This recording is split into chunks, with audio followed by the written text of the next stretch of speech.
IVF करवाने के बाद ब्लीडिंग एक समस्या बनती है, चिंता का विषय बन जाता है। क्यों होती है ये ब्लीडिंग, इसके कारण जानेंगे आज हम इस वीडियो में। और इस ब्लीडिंग का क्या मतलब होता है और क्या करना चाहिए हमें जब ये ब्लीडिंग हो तो।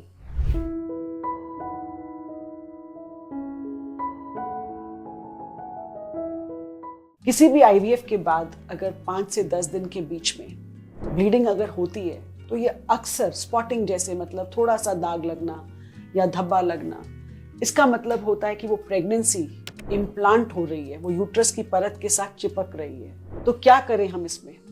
बिल्कुल घबराइए मत, अपनी क्लिनिक और डॉक्टर से या उस क्लिनिक के काउंसलर से संपर्क कीजिए, उन्हें इन्फॉर्म कीजिए कि आपको स्पॉटिंग इस दिन अभी हुई है। तो वो आपको बताएंगे कि वो आपसे क्या चाहते हैं। अगर ये आईवीएफ कराने के ट्रांसफर के 5 से 10 दिन के बीच में है तो ये अधिकतर कारण इसका इम्प्लांटेशन ब्लीडिंग यानी उस प्रेगनेंसी का कंफर्म होने का कई बार ये अच्छा साइन होता है। लेकिन कोई भी ब्लीडिंग हम पेशेंट को ये नहीं कह सकते कि अच्छा साइन है, हमें उसमें एहतियात तो बरतनी ही पड़ती है। क्या करते हैं हम पेशेंट को फिर कह देते हैं कि आप 2-3 दिन रेस्ट कर लीजिए और उसके बाद हम देखते हैं कि हमें कोई दवाइयाँ अगर बदलनी है, चेंज करनी है या कोई डोज हमें सेट करनी है तो वो हम उसको इन्फॉर्म करते हैं। तो ये तो हुई इम्प्लांटेशन ब्लीडिंग की बात।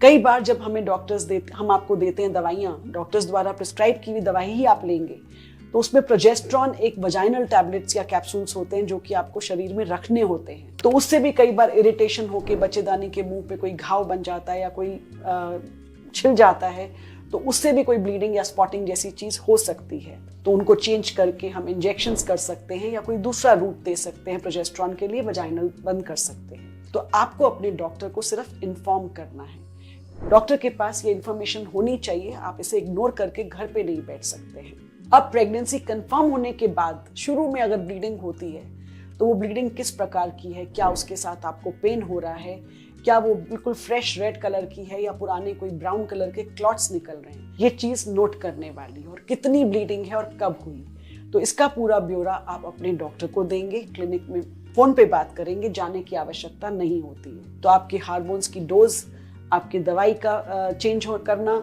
या आपको कोई और चीज़ बताना, वो क्लिनिक आपको पूरी इंस्ट्रक्शंस देंगी। बट सबसे पहला चीज़ होती है कि आप रेस्ट पे चले जाइए, ट्रैवल नहीं करेंगे, घर का खाना खाएंगे और डॉक्टर की प्रिस्क्राइब की हुई दवाई लेंगे। हो सकता है वजाइनल की जगह आपको इंजेक्शंस दे दिए जाएं, तो वो आप घर पे ही ले सकते हैं, आने की जरूरत नहीं पड़ती है क्लिनिक। कई बार ये ब्लीडिंग जरूरत से ज्यादा हो प्रेगनेंसी कंफर्म होने के बाद तो ये थ्रेटन्ड अबॉर्शन यानी अबॉर्शन का एक संकेत हो सकता है। अगर ज्यादा है तो आप अपने क्लिनिक पे या डॉक्टर के पास वापस विजिट करेंगे और आपके डॉक्टर को डिसाइड करने दीजिए कि वो आपको एडमिशन करना चाहते हैं या दवाइयों पे रखना चाहते हैं या वो आपको कैसे मैनेज करना चाह रहे हैं। स्पॉटिंग से ज्यादा ब्लीडिंग है कि कंटिन्यूस चल रही है ब्लीडिंग, आप दिन के 2-3 पैड बदल रहे हैं, तो फिर आप घर पे मत रुकिए, आप एक बार अपने डॉक्टर से बात कीजिए और अगर वो आपको क्लिनिक में आने की सलाह देते हैं तो आप जरूर क्लिनिक में जाएंगे। क्योंकि कुछ प्रेगनेंसीज ऐसी होती हैं जो मे बी जेनेटिकली नॉर्मल नहीं हो या उनका कोई कारण नहीं मिलता लेकिन अबॉर्शन में हो जाता है। पहले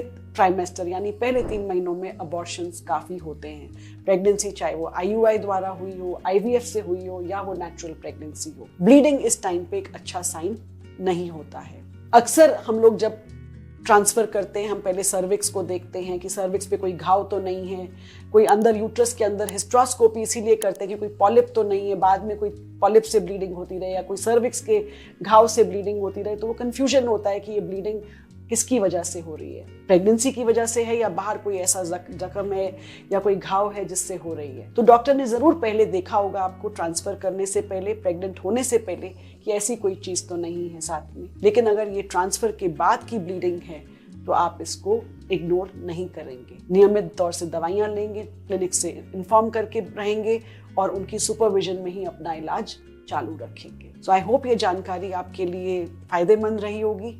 फिर भी कोई सवाल अगर आपके हैं तो आप नीचे कमेंट्स बॉक्स में लिखिए और सब्सक्राइब कीजिए इस चैनल को। Baby soon fertility and IVF centre, central Delhi में करोल बाग और साउथ दिल्ली में ईस्ट ऑफ कैलाश। धन्यवाद।